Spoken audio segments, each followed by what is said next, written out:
전능하사 천지를 만드신 하나님 아버지를 내가 믿사오며 그 외아들 우리 주 예수 그리스도를 믿사오니 이는 성령으로 잉태하사 동정녀 마리아에게 나시고 본디오 빌라도에게 고난을 받으사 십자가에 못 박혀 죽으시고 장사한 지 사흘 만에 죽은 자 가운데서 다시 살아나시며 하늘에 오르사 전능하신 하나님 우편에 앉아 계시다가 저리로서 산 자와 죽은 자를 심판하러 오시리라.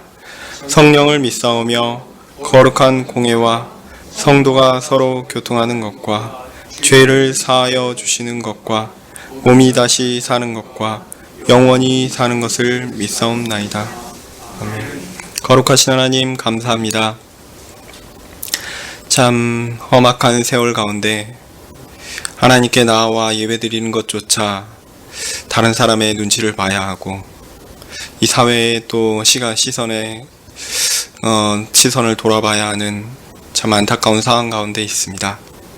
하나님, 그러나 그 가운데서도 하나님의 은혜를 받고자 하나님의 말씀을 듣고자 예배의 자리에 나온 우리를 하나님 불쌍히 여겨 주시옵소서. 하나님, 참 사람이 얼마나 연약한 존재인가, 사람이 얼마나 부족한 존재인가, 얼마나 힘이 없고 또한 우리가 얼마나 무능한 존재인가를 요즘 부쩍 더 알 수밖에 없습니다. 하나님, 이럴 때일수록 우리 전능하신 하나님을 더 알게 해주십시오. 하나님, 온 세상을 주관하시는 하나님을 더욱 바라보게 해주십시오. 주께서 우리 가운데 무슨 뜻을 가지고 이런 일을 주셨는지, 어떤 의도로 이런 일들을 우리에게 허락하셨는지 알지 못하나 이 가운데서 우리가 하나님을 더욱 발견하고 그 가운데 하나님 앞에 더 엎드리며 하나님께 간구하며 하나님의 도우심으로 하루하루를 살 수 있다는 것을 깨달으며 하나님께 나아간다면 그 또한 하나님께서 우리에게 주시는 유익과 기쁨이 아니겠는지 하나님, 우리가 그것을 알게 해 주시옵소서. 하나님, 주의 말씀을 기대합니다. 주의 은혜를 구합니다. 예수님 이름으로 기도합니다. 아멘. 네, 오늘 말씀은 고린도전서 5장입니다. 고린도전서 5장입니다.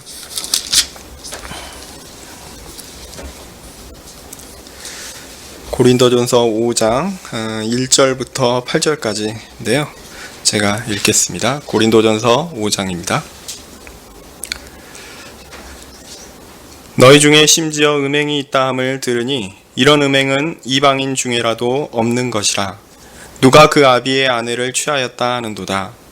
그리하고도 너희가 오히려 교만하여져서 어찌하여 통한이 여기지 아니하고 그 일 행한 자를 너희 중에서 물리치지 아니하였느냐. 내가 실로 몸으로는 떠나 있으나 영으로는 함께 있어서 거기 있는 것 같이 이 일 행한 자를 이미 판단하였노라. 주 예수의 이름으로 너희가 내 영과 함께 모여서 우리 주 예수의 능력으로 이런 자를 사탄에게 내어 주었으니 이는 육신은 멸하고 영은 주 예수의 날에 구원 얻게 하려 함이라. 너희의 자랑하는 것이 옳지 아니하도다. 적은 누룩이 온 덩어리에 퍼지는 것을 알지 못하느냐. 너희는 누룩 없는 자인데 새 덩어리가 되기 위하여 묵은 누룩을 내어버리라. 우리의 유월절 양 곧 그리스도께서 희생이 되셨느니라. 이러므로 우리가 명절을 지키되 묵은 누룩으로도 말고 괴악하고 악독한 누룩으로도 말고 오직 순절함과 진실함에 누룩 없는 떡으로 하자. 아멘.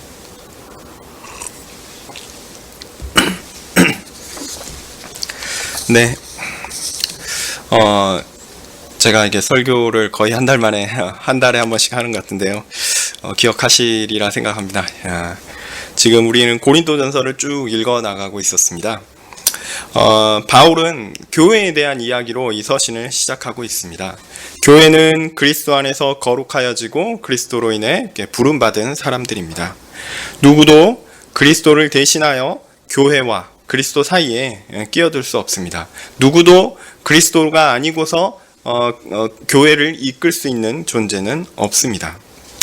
고린도 교회를 돌보았던 뛰어난 교사들, 선생님들도 이 사실을 분명하게 가르쳤습니다. 대표적인 사람들이 바울이 있고 아볼로가 있고 베드로가 있었죠.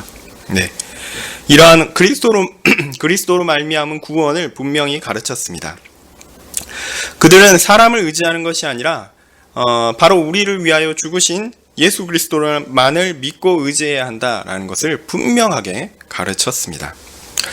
그런데 사람이란 존재는요, 비록 그들이 예수님을 믿고 구원을 얻었다 하더라도 그렇게 쉽게 예수님만을 믿고 예수님만을 의지하지 못합니다. 비록 우리가 구원을 얻었습니다.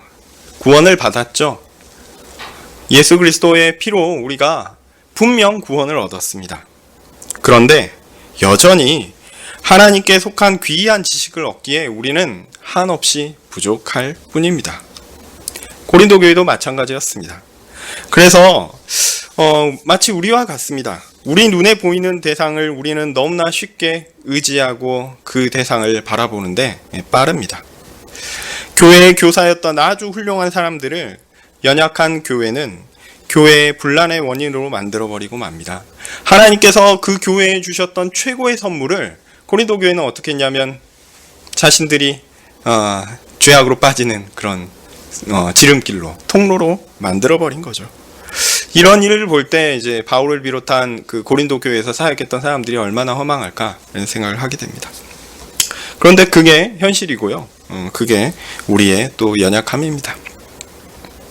오직 예수님만을 의지하는 한 교회가 되라 이렇게 이야기하는데, 이렇게 가르쳤는데 그들은 눈에 보이지 않지만 성령을 통해 항상 함께 하시는 우리 구주 예수님보다 그냥 눈에 보이는, 그렇지만 눈에 보이고 존재를 알고 있고 서로 연락을 할 수 있지만 실제로는 함께 있지도 않은, 그리고 그들의 영혼에 있어서 영혼의 본질적인 도움을 주지는 못하는 그런 사람들, 교회의 선생님들을 의지하는 잘못을 범했습니다.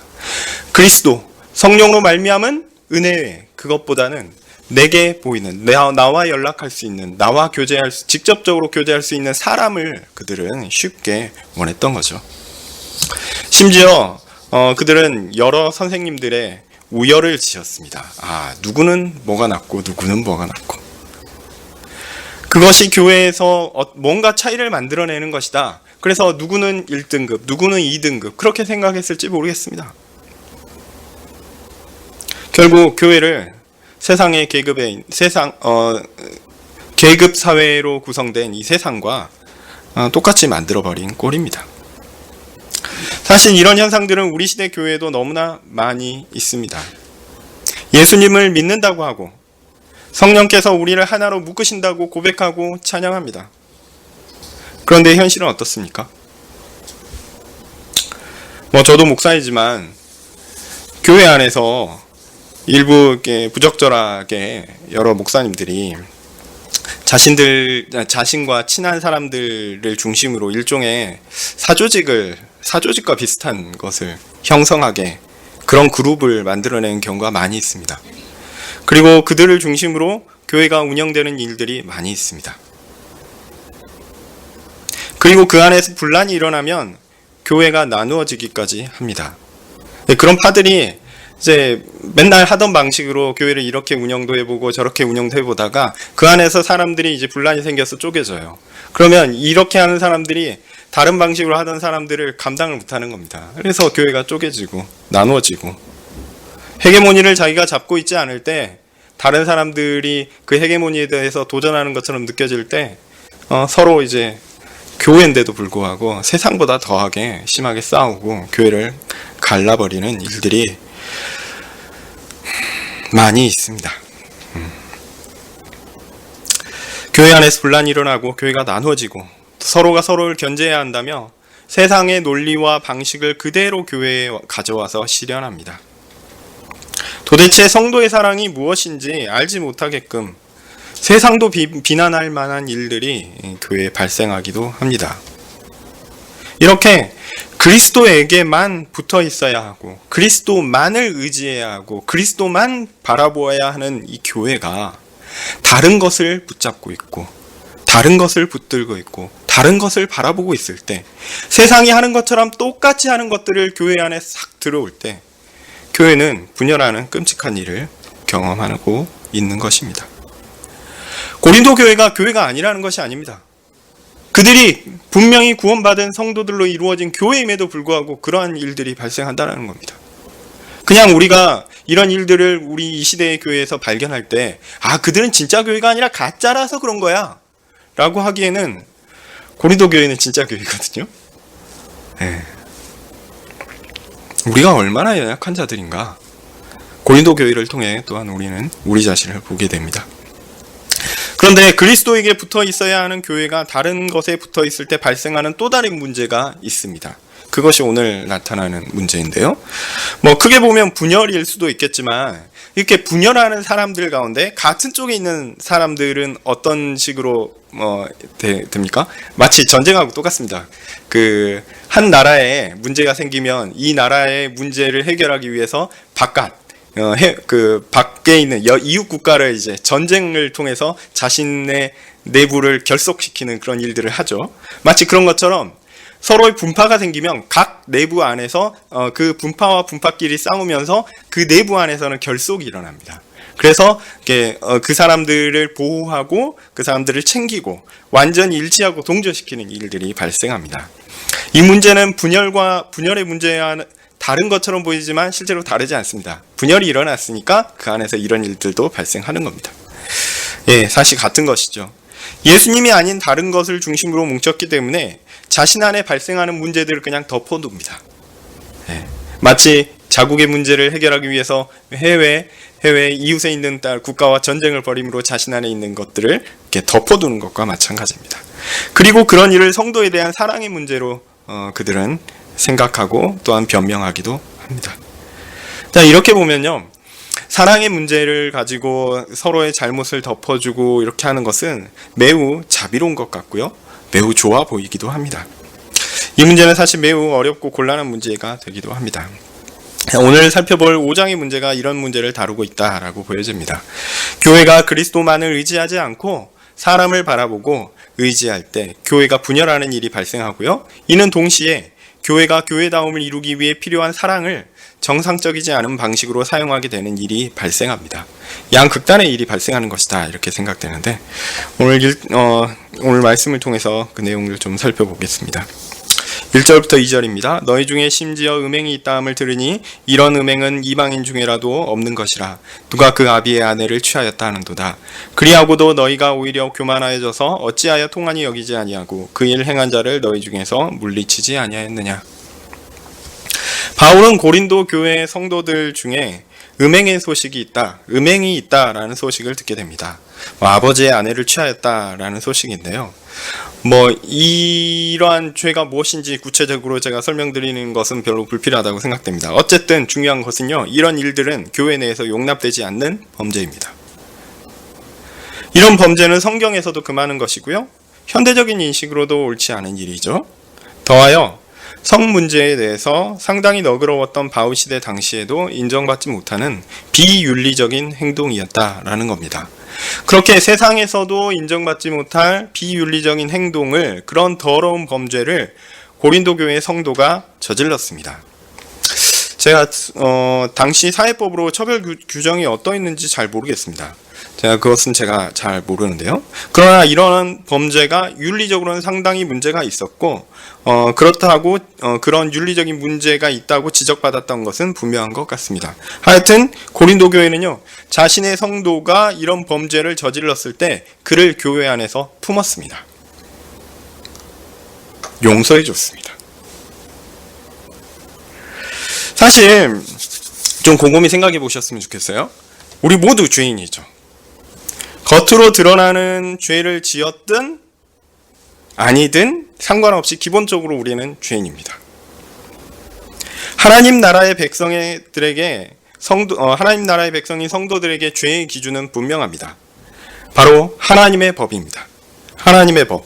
하나님의 법은요, 외적인 것뿐만 아니라 내적인 것도 판단합니다. 그래서 외적으로 볼 때, 사람들이 볼 때 아무 문제가 없다 하더라도 내적인 것이 완전하지 않다면 이는 사실상 죄입니다. 우리가 무슨 좋은 일을 한다 해도 그것이 하나님 보시기에 완전히 순결한, 하나님 보시기에 이것은 잘하였다 칭찬받을 만한 그런 것은 실제로는 우리에게 존재하지 않습니다. 그것이 사실입니다. 하나님을 사랑하고 이웃을 내 몸과 같이 사랑하는 정신 가운데 모든 일을 항상 해야 하는 것이 하나님께서 정하신 법이요 원리입니다. 만약 이것에서 벗어나면 그것이 죄입니다.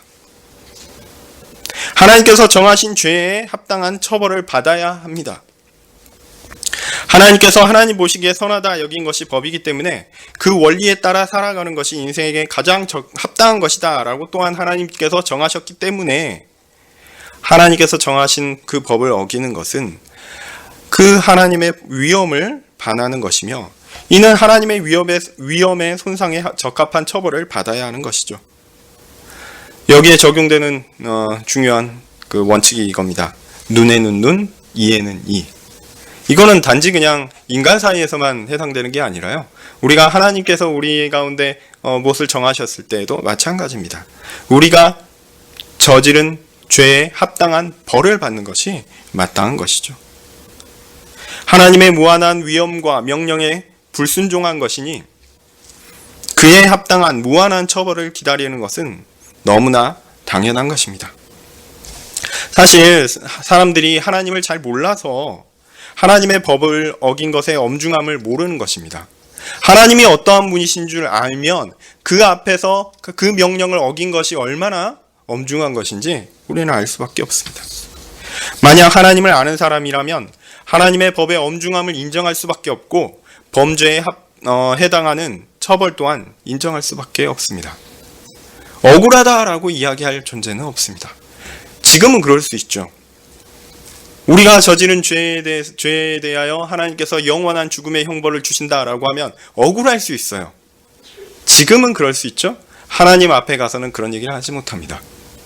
하나님이 우리에게 명령하신 그 명령의 위엄이 얼마나 크신가를 알게 되면 우리는 하나님 앞에 그저 엎드릴 수밖에 없습니다. 그러니까 우리가 하나님을 사랑하고 이웃을 사랑하는 정신 가운데 모든 일을 항상 하지 않는다면 우리는 하나님의 법을 어긴 겁니다.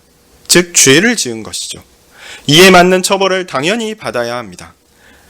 그리고 두려운 일이지만요. 사실 우리는 한 번도 그 원리에 맞춰서 하나님께 선한 일을 한 적이 없습니다. 또한 할 수도 없습니다. 우리가 뭔가 열심히 해도요. 부족합니다. 왜 그런지 아십니까? 우리가 살아가는 세상 자체가 이 구조 자체가요. 죄하고 긴밀하게 연관되어 있기 때문에 그렇습니다. 무엇을 하더라도 이 무엇을 한다라는 것이 그 사회적인 부조리와 자연스럽게 연결되고요. 또한 개인적인 감정과도 자연스럽게 연결됩니다. 그래서 사실 완전히 독립된 하나님께서 완전히 만족하실 만한 선한 일들을 우리가 할 수 있다? 그런 거는요. 불가능합니다. 그런데 법이란 것은 어떨 때 처벌을 받습니까? 지키지 않았을 때죠. 근데 지키면 어떻게 되나요? 지키면 그냥 굴러가는 겁니다. 이게 문제입니다. 어길 때 처벌을 받는 것입니다. 불가능한 일이지만 이미 제가 불가능하다고 말씀드렸지만 우리가 하나님의 법을 지킨 적이 있다고 합시다. 가정을 합시다. 그렇지만 우리가 그렇게 하나님의 법을 지켰다고 해서 그것이 하나님께 상 받을 만한 근거가 됩니까? 그냥 하는 겁니다. 그거는. 그런데 만약 그 법을 지키지 않았다면 어떻게 됩니까? 그것은 처벌받을 근거가 됩니다. 우리 법도 그렇잖아요. 지켰다고 횡단보도에서 그 녹색불에 가야 된다. 지키면은 사고 안 당할 수 있죠. 그거는 있지만 그걸 지켰다고 해서 상 받습니까? 아니, 지키지 않았을 때 벌을 받는 겁니다. 그러니까 난 이렇게 착하게 살았는데 어떻게 하나님의 처벌받아 지옥계에 갈 수 있다, 간다고 할 수 있을까? 묻는 것은 사실 어리석은 것입니다. 한 번이라도 하나님께서 정하신 법을 어기면 그게 그 처벌에 맞는 벌을 받게 되는 것입니다. 그러므로 모든 사람이 죄인이다라는 것을 인정할 수밖에 없죠. 그럴 수밖에 없습니다. 그리고 하나님께서 그에게 합당하게 정하신 처벌을 받는 것은 누구도 핑계할 수 없는 일입니다. 그 일이 우리의 눈앞에 왔을 때 하나님 억울합니다. 나는 이게 아니에요. 나는 이런 벌을 받기에 그 적합한 죄를 짓지 않았습니다라고 얘기할 만한 사람은 아무도 없습니다. 또한 하나님의 법은 외적으로 드러난 것뿐만 아니라 내적인 자세를 모두 포함하기 때문에 결코 누구도 하나님 앞에서 난 깨끗한 사람입니다, 나는 하나님의 법을 지킨 의인입니다 라고 주장할 수 없습니다. 분명 외적으로 최선을 다하여 하나님의 법을 지키려 노력했던 사람이 있을 수 있어요. 그렇지만 그 마음의 온전함, 그 마음에 있어서 완전히 깨끗함, 그런 것을 요구하는 순간 그는 고개를 숙일 수밖에 없습니다. 우리가 복음을 전하는 데 있어서 그 사람이 이제 죄인이라는 것을 고백하게 하는 경우가 있어요.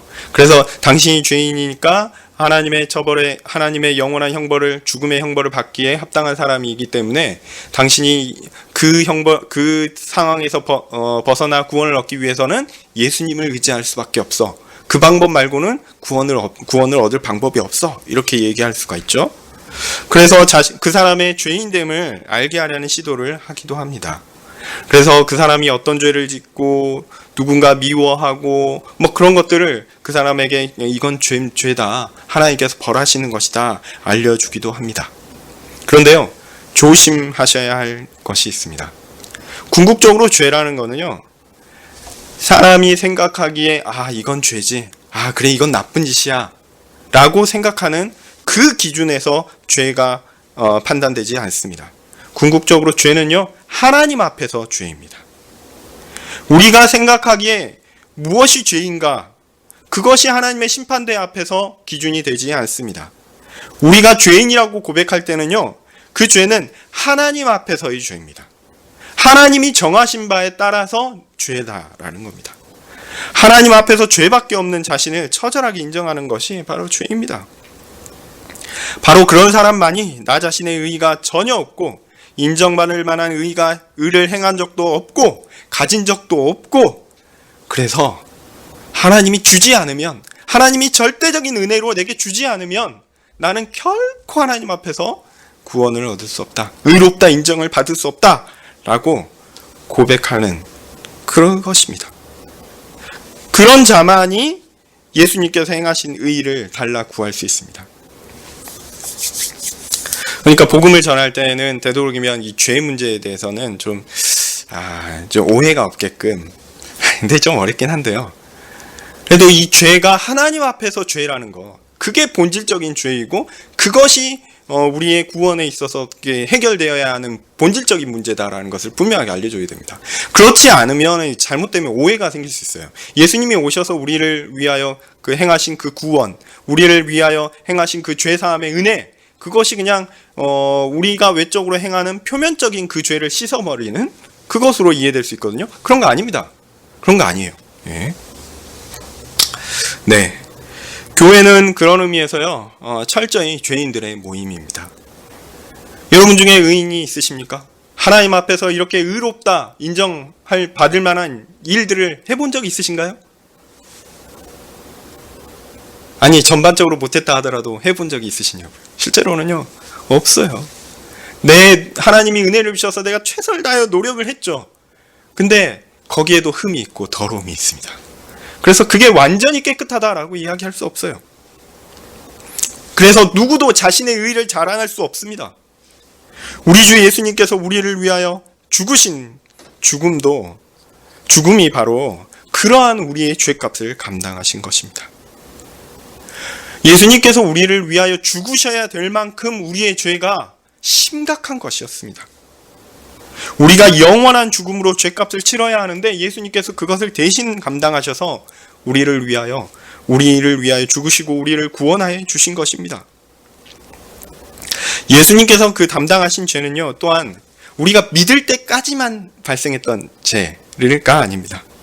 이제 요즘에는 그런 오해가 별로 없으리라 생각하는데, 옛날에는 그런 오해가 많았어요. 초대교회까지는. 세례 받을 때까지만 이제 예수님이 그 죄를 사해 주셨고, 그 다음부터는 자기가 열심히 하나님의 법대로 살아야 된다. 이것도 일리가 있습니다. 왜냐하면 세례 받을 때까지 일단 예수님 믿었잖아요. 그래서 죄사함의 은혜가 오잖아요. 죄사함의 은혜가 오면서 성령께서 내 안에 내주하시거든요. 이걸 고백하면 내가 앞으로 살아갈 때 하나님의 백성으로 살아가는 데 있어서 누가 도움을 줍니까? 성령께서 그때부터 도움을 주신다라고 믿어요. 그러니까 성령을 의지하면서 하루하루 살면 하나님께서 기뻐하시는 삶을 살 수 있겠지 라고 생각합니다. 근데 이게 사실은 쉽지 않아요. 왜냐하면 그렇게 산다고 해서 그 하나님의 법에 합당하게 내가 살고 있는가라는 것들을 물어보면 아닌 것 같은데 라고 생각하기 때문에 그렇습니다. 그래서 여기에 이제 그러면 내가 그렇게 하나님 앞에서 그 성령의 내주하심을 받아 은혜를 받아 살아가는 삶을 이제 구분하기 시작하는 거예요. 거기에 이제 또한 은혜가 필요하니까 이거를 뭐 이제 그 라틴어 용어는 생각이 안 나는데 우리말 용어는 생각이 잘 안 나는데 이게 그 하나님께서 저도 생각이 안 나니까 그냥 넘어가겠습니다. 어쨌든 이 은혜를 구분하기 시작합니다. 구분하기 시작해요. 그래서 하나님께서 요구하시는 의의가 있고 하나님께서 인정하시는 의의가 있다라는 거예요. 그래서 하나님께서 인정하시는 것은 그리스도의 은혜로 덮어가지고 인정한다라는 겁니다. 그래서 실제로 우리가 하나님께서 요구하시는 그 의의에 이를 수는 없어요.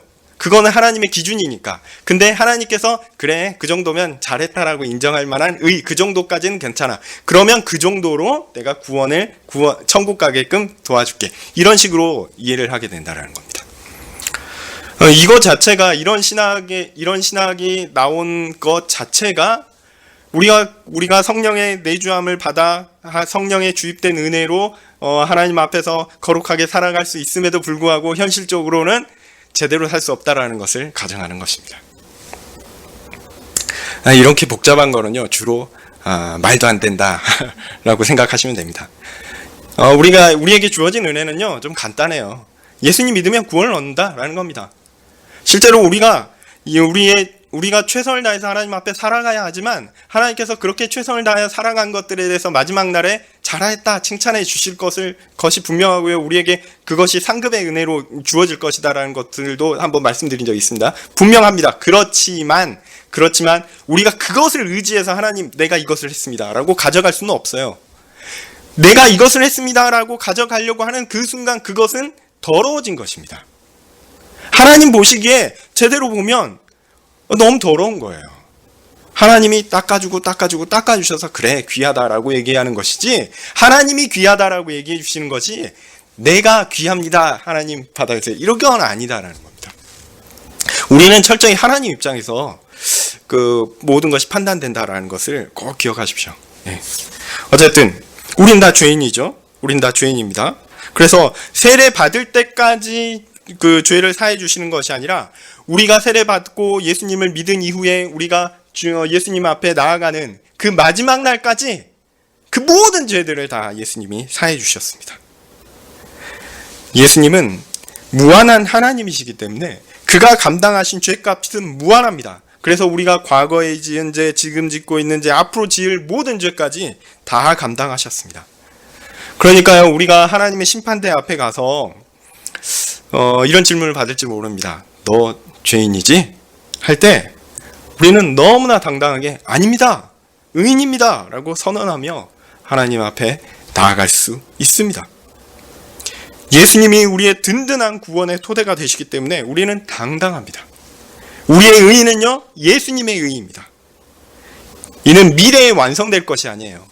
이 정도의 의의가 필요한데 내가 이 정도의 의의를 최선을 다해가지고 차곡차곡 쌓아서 가는 것이 아닙니다. 이게 카톨릭 사상입니다.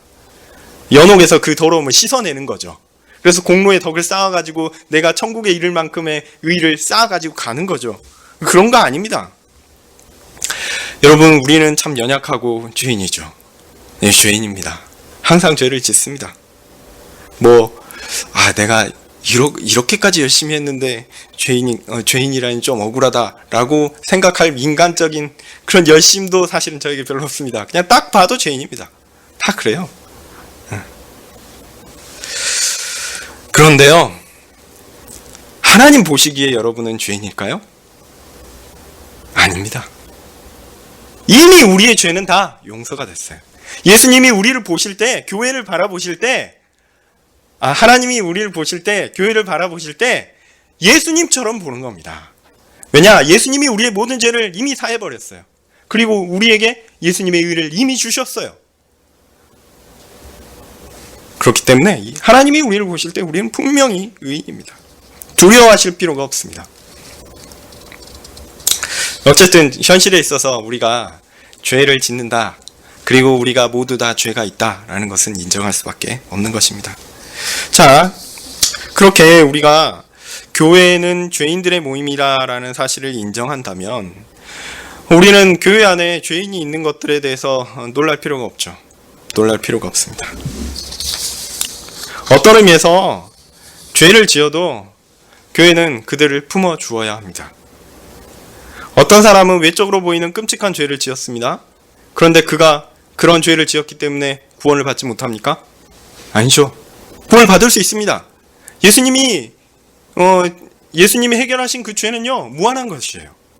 사람의 어떤 것들을 다 넘어서서 그들을 구원할 수 있습니다.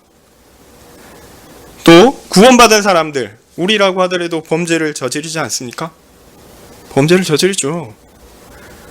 그 범죄를 저지른 사람이 잘했다라는 것은 아니지만 그가 죄를 지었다고 해서 구원받을 자격이 없다라고 이야기할 수 있습니까? 아니죠. 뭐 외적으로는 그렇다 하더라도 내적으로 범죄한 사람들은 어떻습니까? 어떻습니까? 우리가 내적으로 죄를 범했으니까 구원받을 수 없습니까? 무슨 범죄든지 간에 그리스도께서 다 감당하셔서 그 모든 죄값을 다 치러 주실 수 있습니다. 그러니까 우리가 예수님 믿는 거죠. 우리 구주 예수님은 능력이 있으시니까요. 그러니 교회에는요, 모든 범죄자들이 다 올 수 있습니다. 또 교회는 그 모든 범죄들을 다 품어서 예수님께 나아갈 수 있습니다. 그러면 예수님이 다 그들을 구원해 주십니다. 이게 사랑이죠. 그리스도께서 자신의 목숨을 다하여 죄인을 사랑하셨는데 교회가 마땅히 예수님의 본을 따라 죄인들을 품고 사랑해야 하지 않겠습니까? 그것이 교회의 본분이 아닙니까? 음행이라고 해도 그렇죠. 음행이라고 해도 음행이라는 것이 아주 큰 범죄인 것은 분명합니다. 그런 일들이 있으면 안 되겠죠? 누가 그런 일들을 권장하겠습니까? 여러분 절대 그런 일 하시면 안 됩니다. 그런데 그런 범죄를 저지른 사람들은 어떻게 합니까? 그런 죄를 예수님은 사하실 수 없습니까? 그의 죄는 예수님이 감당할 수 없는 그런 죄입니까? 그런 사람은 도저히 구원에 합당하지 않는 그런 사람입니까? 그런 심각한 죄인들의 죄도 용서하실 수 있는 것이 하나님의 능력 아닙니까? 그리스도의 풍성한 사랑이 아닙니까? 바울과 같이 교회의 대적이었던 사람도 하나님의 주권적인 선택과 사랑과 용서로 교회의 교사로 세움을 받지 않았습니까? 그러니 교회가 죄 지은 사람을 품어주고 용서하고 받아주는 것은 마땅한 일이 아닙니까? 그것이 그리스도의 사랑을 실천하는 진정한 일이 아닐까요? 아마도 그런 생각으로 고린도 교회는 이 음행한 사람을 받아주었을지 모릅니다. 제가 이게 긴 시간 동안 무슨 얘기를 하나 이렇게 생각하실 만한 얘기를 했는데 아마도 고린도 교회가 이런 생각으로 그 음행한 사람을 받아준 것 같아요. 제 생각에는. 그를 교회 바깥으로 쫓아내지 않았습니다. 그리고 그를 품어주었습니다. 왜냐하면 우리가 다 죄인이니까. 구원에 합당한 의의를 갖춘 사람은 아무도 없으니까. 너도 죄인이고 나도 죄인인데 뭘 그건 거 가지고 그러냐. 다 죄인이지 않냐. 우리가 다 예수 그리스도로 말미암아 구원을 얻는 거지. 내가 죄 지었다고 해서 예수님이 나를 구원하지 못하는 건 아니지 않냐. 라는 거죠. 모두 하나님 보시기에 죽어 마땅한 죄인이니까. 그런데 그런 모두를 예수님은 사랑으로 대신 우리를 위하여 죽으심으로 용서하셨으니까요. 하나님의 자녀로 삼아주셨으니까요. 그게 은혜 아닙니까? 무한한 사랑 가운데 나온 놀라운 구원의 역사가 여기 있지 않습니까? 그러니 교회가 그런 죄인을 품는 것은 너무 당연한 것이 아닙니까? 라고 묻는 거죠. 그래서 고린도 교회가 그런 일들을 직접 시행한 것이 너무 당연한 것이 아닙니까? 라고 생각할 수 있습니다. 제가 볼 때 고린도 교회는 그런 생각을 했을 수도 있습니다. 그런데 바울이 뭐라 그럽니까? 제가 정말 길게 여러 얘기를 했지만 바울은 지금 뭐라고 합니까? 고린도 교회가 잘못했다고 야단을 치고 있습니다. 너희가 오히려 교만하여져서 어찌하여 통한이 여기지 아니하고 그 일을 행한 자를 너희 중에서 물리치지 아니하느냐 라고 합니다. 자, 무슨 이유일까요? 그저 고린도 교회가 교인들이 저지른 죄를 회개나 돌이킴 없이 용서를 구함 없이 그냥 그대로 용납하고 아무 문제 없는 것처럼 그냥 있도록 그냥 그대로 괜찮다라고 하는 것처럼 용납하는 것에 대해서 비판하는 것이라는 것은 분명합니다. 예, 그것은 분명합니다. 그런데요, 그것을 인정하고도 저는 좀 의문이 좀 남습니다.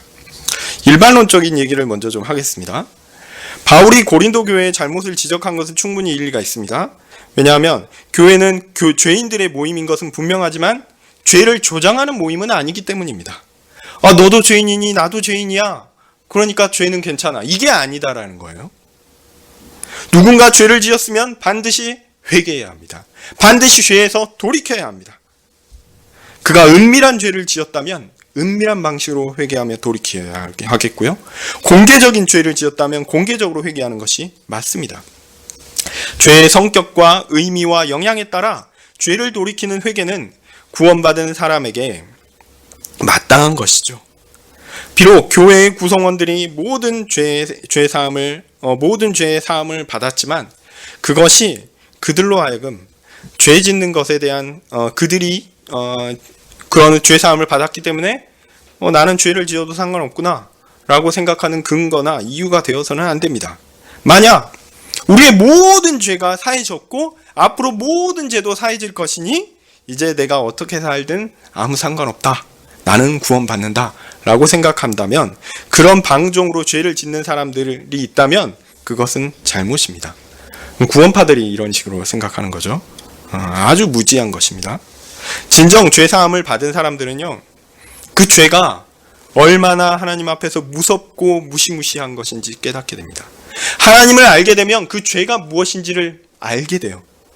그래서 죄를 싫어하게 됩니다. 그 죄가 얼마나 끔찍한 결과를 가져오는 것인지 생각하게 됩니다. 여러분 생각해 보십시오. 예수님이 겁이 많아서 겟세마네 동산에서 기도하실 때 3번씩이나 같은 말로 하나님께 그 십자가를 피하게 해달라고 기도했습니까? 겁이 많으셔서 그렇게 했습니까? 십자가 지시기 전에 두려워하면서 기도하시는 우리 주님을 생각해 보십시오. 그것은요, 예수님이 육체적 고통이 두려워서 십자가에 못 박혀 죽는 것이 아플까봐 그동안에 여러 시간 동안에 당할 육체적인 고통 때문에 두려운 것이 아니었습니다. 오히려 죄의 결과에 무서운 것이 때문이었습니다. 죄의 결과가 엄청나게 끔찍한 것이었고 그 죄에 대한 하나님의 진노에 엄청난 것 때문에 예수님도 그렇게 기도하셨던 것입니다. 예수님께도 그 십자가가 쉬운 것이 아니었습니다. 하나님은 예수님의 죄사함을 사람들의 죄를 짓는 동기로 바꿔버리는 것을 결코 가만두지 않으실 것입니다. 내 죄 사함을 받았다, 예수님이 하신 그 놀라운 일을 감사합니다, 그러면서 돌이켜서 또 죄를 지어요? 이것은 하나님이 원하시지 않는 것이죠. 그것은 죄가 무엇인지 구원이 무엇인지 전혀 모르는 것입니다. 그것은 옳지 않습니다. 하나님은 그런 일들을 가만히 내버려 두지도 않으십니다. 그러므로 구원을 얻은 사람들은 어떤 성격을 가지냐면, 어떤 특징을 가지냐면 죄를 싫어합니다. 그리고 자신이 죄를 싫어함에도 불구하고 경향상 죄를 짓는데 빠르거든요. 그래서 죄를 지었을 때 끔찍한 지옥과 같은 경험을 합니다. 어떨 때는 세상에도 부끄럽고 교회에도 부끄럽고 하나님께도 너무 부끄러운 일들이 발생합니다.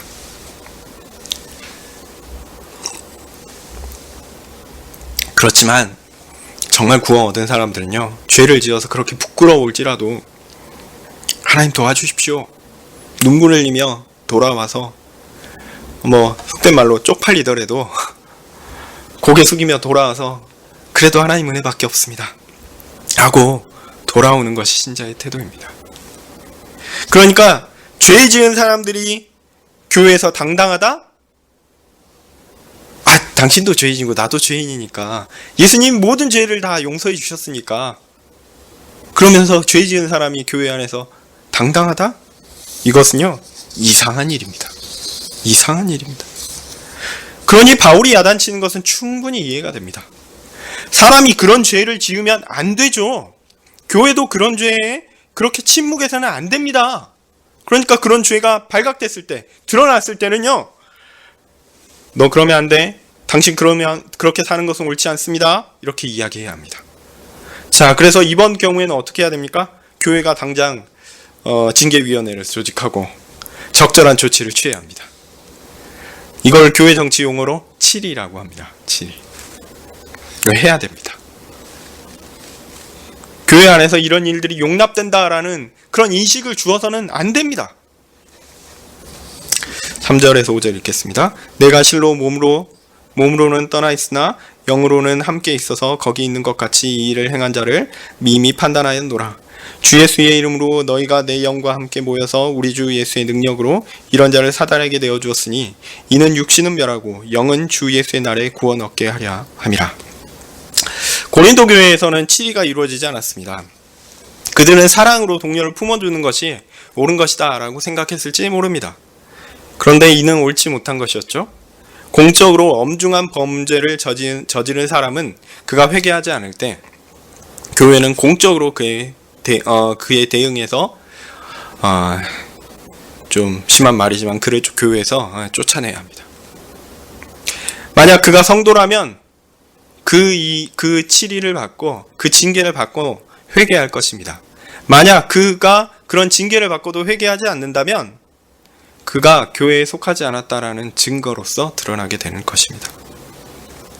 바울이 비록 자신이 고린도 교회와 직접 함께 있지 않더라도 이 문제에 대한 처벌은 너무 명백한 것이라 수창금지나 혹은 출교에 해당하는 조치를 취할 것을 명하고 있는 것 같습니다. 이런 조치의 목적은 무엇입니까?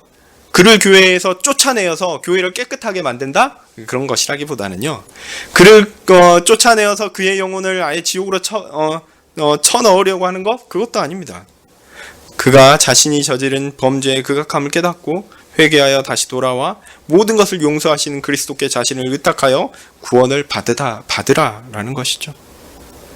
우리가 죄인이고 용서를 받지만 그 용서는 우리 가운데 죄의 돌이킴이라는 결과를 반드시 낳기 때문에 그 죄에 계속 빠져 있다라는 것은 그가 어떤 의미에서 신자가 아닐 가능성이 있다라는 것을 드러내주는 것입니다. 6절에서 8절 읽겠습니다.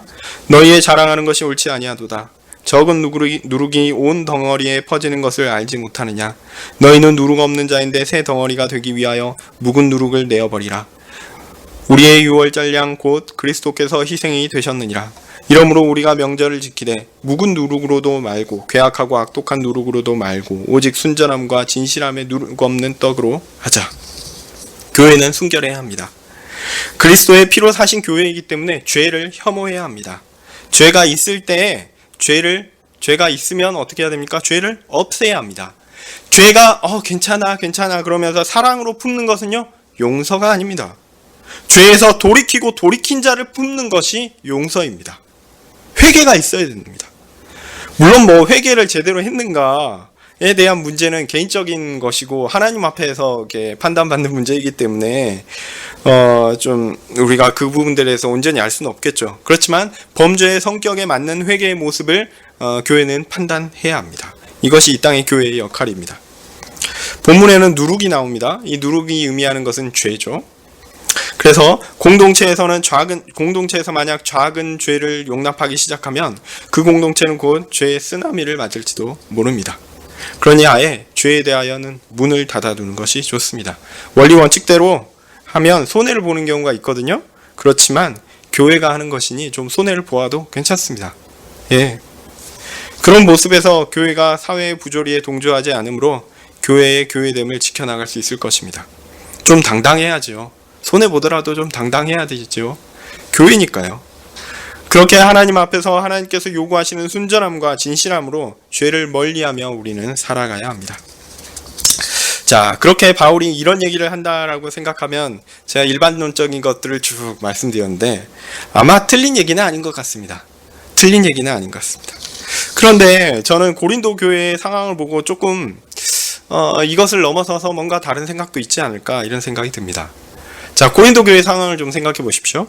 고린도 교회는요, 분열된 교회의 모습을 보여주었습니다. 누가 낫냐? 누가 더 제대로 된 교훈 아래 있었는가? 이런 것 가지고 경쟁을 했단 말이죠. 그런데 제 생각에는 일부의 사람들이 교회의 주도권을 잡지 않았을까 생각됩니다. 그리고 그들은 그리스도의 용서를 매우 강력하게 자랑하는, 사랑을 주장하는 그런 사람들이 있지 않았을까 예상합니다. 그리고 그 무리 중 한 유력한 사람이 공공연한 음행을 저지른 것이죠. 만약 그가 다른 분파에 속해 있었다면 어땠을까요? 그 나눠진 교회 분파 중에 좀 힘이 없는 분파에 속한 사람이 그런 죄를 저질렀다면 어땠을까요? 그런 사람을 정죄하고 징계하는 것은 그리 어려운 일이 아닐 것입니다. 교회가 나눠져 있는데 가뜩이나 상대편에 대한 날이 서 있는 상황인데 저쪽에 있는 사람이 명백한 죄를 지었단 말이죠. 이거는 기회입니다. 그 사람이 죄를 드러내서 그 사람은 완전히 부끄럽게 하고 교회가 징계를 내려서 교회에서 쫓아내버릴 절호의 기회입니다. 교리적으로도 문제가 있다라고 생각해서 서로 이제 싸우고 있는데 윤리적인 문제까지 드러냈다고 하면 저 사람의 삶의 결과로 보니 저 사람의 교리도 잘못된 거야. 그러면서 쳐낼 그 팔을 쳐낼 절호의 기회가 되는 것입니다. 그런데 고린도 교회에서 이 명백한 은행의 문제가 실제로 별로 심각하게 다뤄지지 않았던 것 같습니다. 아마 이러한 음행을 저지른 사람은요, 교회의 분란을 일으키는 분파 가운데 주류에 아마 해당되는 사람 가운데 유력한 사람이 아니었을까라고 저는 예상합니다. 예. 보통 그런 경우는 쉬쉬하고 그래, 우리 교회를 위하여 저렇게 수고한 사람인데 덮어주고 사랑으로 용서하고 용납해야지. 그리스도께서 우리를 품어주셨는데 우리도 저 사람을 품어줘야지. 저는 그런 경우를 한국교회에서 많이 본다고 생각합니다. 또 목사 얘기를 하면 범죄한 목사가 교회의 주도권을 쥐고 이를 그리스도의 용서와 사랑으로 덮어야 된다 이렇게 얘기하는 것이죠. 물론 자기가 싫어하는 사람들의 범죄는 침소봉대하여 그를 교회에서 쫓아내는 일에 열심을 내는 사람들이 또한 그런 일을 많이 합니다. 요즘 자주 나오는 말로 내로남불이죠. 원래 패가 나눠져 있으면요, 자기 그 패거리 안에서는 꼭 뭉쳐가지고 일체감을 갖는 것이 일반적입니다. 세상이 그렇죠. 그래서 제가 보기에 고린도 교회에 발생하는 문제는 이런 것 같아요. 이런 어떤 그 패거리 문화 속에서 나온 그런 문제 같습니다. 결국 명백한 범죄를 용납하는 교회의 문제는 분파화된 교회의 결과물이라는 겁니다. 그러니까 내 안에 있는 사람들은 이게 세상의 기준을 가지고 내 안에 있는 사람들을 가지고 그 사람들을 세상의 기준을 가지고 교회에 딱 들어와서 내 안에 있는 사람들은 무슨 짓을 해도 상관없어라고 보호하는 거죠. 만약 그 사람 밖에 있으면 엄청나게 쳐댔을지 모릅니다. 하나님을 의지하지 않고 사람을 의지하는 분파가 만들어졌을 때 발생한 결과가 아닐까 이런 생각합니다. 자, 바울은 순전함과 진실함의 떡에 대해서 얘기합니다. 자, 이런 것은 앞서 살펴본 것처럼 교회가 하나님 앞에서 죄를 짓지 말고 하나님의 법에 순종함으로 지켜나가야 할 고귀한 가치를 이야기한다라고 생각할 수 있습니다. 그래서 이 시대에 교회를 개혁하고자 하는 많은 훌륭한 분들이 우리 교회가 이렇게 순전함과 진실함을 지키기 위해서 이렇게 누룩을 제거하기 위해서 행하지 말아야 할 일 이런 리스트를 쭉 얘기하고요. 또 행해야 할 일 리스트를 쭉 이야기하는 경우가 있습니다. 이런 어떤 그 악덕에 해당되는 그런 것들을 벗어나서 교회가 순전함과 진실함을 지켜야 한다라고 주장합니다. 이런 주장은요, 이 시대의 교회가 워낙 법을 잘 안 지키고 비윤리적인 행동을 해서 그런 것 같습니다. 그래서 심지어 사회법을 지키는 것, 잘 하지 않는 경우가 있고요. 또, 저는 이 부분에 대한 생각이 명백하게 다르지만, 이제 요즘 많이 나오는 얘기는 세습 관련한 거. 그 다음에 뭐 그런 것들 많이 얘기합니다. 그런데요, 바울이 이야기하는 순전함과 진실함은 그렇게 죄에서 떠나 그렇게 지키고자 노력하면 지킬 수 있는 그런 것일까요? 그러니까 우리가 이 부분에 있어서 8절에 보시면 오직 순전함과 진실함에 누룩 없는 떡으로 하자라고 했으니까 우리가 교회를 그렇게 죄 없는 것으로 죄로부터 지켜내자, 죄를 다 쫓아내 버리고 우리는 순전하고 진실한 그 교회의 온전함을 지켜 나가자. 그렇게 하면 지켜지는 것입니까? 교회가 도덕적인 순결을 유지하며 지키며 그 일을 위해 최선을 다하면 순전함과 진실함이 유지될 수 있습니까? 저는 그러한 노력을 하시는 분들이 한국 교회에 있거든요. 그분들의 귀한 노력에 먼저 감사를 드리고 기꺼이 박수를 쳐드리겠습니다.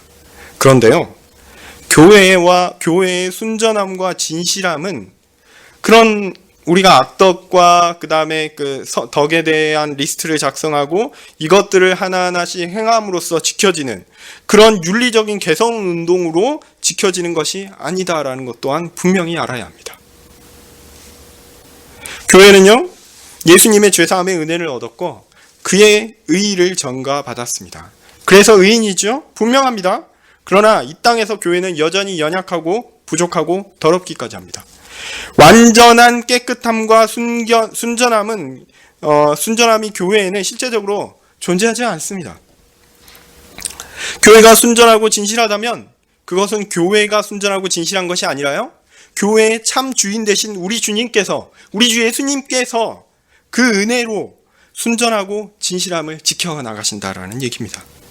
우리 주님께서 순전하고 진실하시니 교회가 순전하고 진실하게 되는 것입니다. 이것을 내가 순전함과 진실함을 지키리라, 이것을 행하고 저것을 행하면 교회가 순전하게 될 거야, 진실하게 될 거야, 내가 뭔가를 행해서 이루어지는 그것이라고 생각하면 이것은 저는 착각이다 생각합니다. 내가 최선을 다하여 이런 일을 하면 그 꿈을 이룰 수 있으리라 생각하는 것, 그것은 아닙니다. 교회의 순결은요, 구성원의 순결이 아닙니다. 우리의 순결이 아닙니다. 바로 누구의 순결입니까? 그리스도의 순결입니다. 그러므로 교회의 순전함과 진실함은 교회가 우리 주 예수님께 간구해야 하고 기도해야 할 사항입니다. 주님께서 이루어달라고 간구해야 할 사항이지 내가 그것들을 차근차근 하면 이룰 수 있는 목표가 아니다라는 겁니다. 우리는 교회의 순결함과 진실함을 지켜야 됩니다. 맞습니다. 죄를 떠나야지요. 죄를 없애야죠. 열심히 해야죠. 그렇게 교회를 보존해야 합니다. 그러면 해야 할 일이 무엇입니까? 죄를 떠나야죠. 교회 내의 죄를 다 제거하려고 노력해야죠. 그러나 그렇게 한다고 교회가 순결해지고 진실해진다라고 믿으시면 안 됩니다. 우리는 그 일에 최선을 다해야 돼. 이 모든 일을 이루시는 분은 누구시다라는 걸 믿어야 됩니까? 예수님이 그 일을 하신다라는 것을 믿어야 됩니다. 예수님이 우리 가운데 그 일을 하셨다라는 것들을 믿어야 합니다. 우리는 더욱더 그리스도를 붙잡고 그리스도께 의지하며 그리스도께 매달리는 쪽으로 나아가야지, 이렇게 하면 우리가 뭔가를 할 수 있으리라, 내가 이렇게 했더니 교회가 순결해져, 내가 이렇게 했더니 교회가 진실함이 이루어졌어, 하나님께서 나를 상 주시겠지, 하나님께서 나한테 잘했다고 칭찬하시겠지. 그게 아니라요. 교회를 깨끗하게 하신 분께서 모든 것들을 하시고 모든 것들을 해달라고 도와달라고 간구하는 것이 우리의 일입니다. 우리가 교회된 것도 그리스도로 말미암은 것이고, 이제 교회가 교회답게 유지되는 것도 누가 하시는 일이냐? 그리스도께서 하시는 일이다라는 겁니다. 만약 우리가 이 일을 할 수 있어 라고 생각하면서 이 일을 차근차근 해나가려고 하려는 열심, 그 열심이 무엇을 낳는지 아십니까? 고린도 교회가 여러 선생님들, 훌륭한 선생님들을 나에게 배우면서, 그래, 하나님에 대한 열심이 나에겐 있어, 그래, 나는 바울을 따라서 열심히 할 거야, 나는 베드로를 따라서 열심히 할 거야, 나는 아볼로를 따라서 열심히 할 거야, 그렇게 하면 될 수 있겠지. 이거하고 똑같은 생각입니다. 바울이나 아볼로나 베드로가 가르쳤던 것은 오직 예수님만 의지하라는 것입니다. 그가 우리를 위하여 하신 일을, 그것을 붙잡으라는 것입니다. 예수님을 붙잡고 가야지 내가 인간이 뭔가를 해서 그것을 얻을 수 있고, 내가 그것에 이르러서 하나님께서 나를 칭찬하신 그 일이 발생할 것이다, 이런 생각을 하지 말라는 겁니다. 앞서 교회와 그리스도의 관계에 대해 몇 번에 걸쳐 말씀드렸던 것과 같은 원리입니다. 우리는 바울의 표현을 단지 윤리적이며 사람 중심적인 호소라고 이해해서는 안 됩니다. 우리는 죄인들이며 교회는 죄인들의 모임이지만, 교회는 그리스도로 인해 깨끗하게 되었고요, 그리스도는 교회를 계속하여 깨끗하게 하실 것입니다. 우리는 모든 일에 있어서 그리스도를 의지해야 합니다. 사람을 바라봄으로 교회를 나누는 죄를 지어서는 안 됩니다. 그리스도의 사랑의 이름으로 교회를 더럽혀서도 안 되고요, 그리스도의 순결과 진실함으로 교회가 유지되도록 노력해야 합니다. 그 노력은 동시에 무엇과 같이 가냐면 그리스도만을 붙들고 그리스도를 의지하며 그리스도께 나아가는 것으로 드러날 것입니다. 기도하겠습니다. 하나님, 교회가 참 연약함을 다시 한번 보게 됩니다.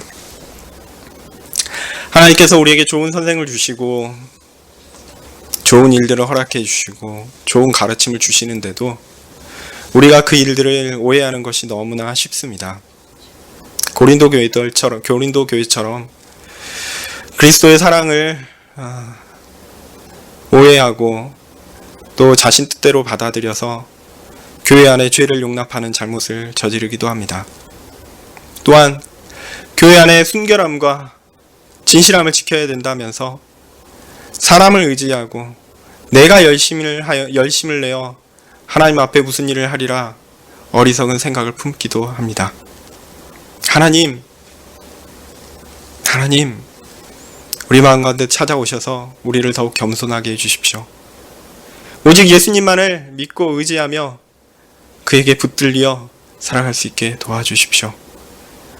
오직 예수 그리스도로 말미암아 구원받고 이 생을 유지하며 오직 그리스도에 의지하여 평생 사랑하는 주의 복된 신자들이 되게 하여 주시옵소서.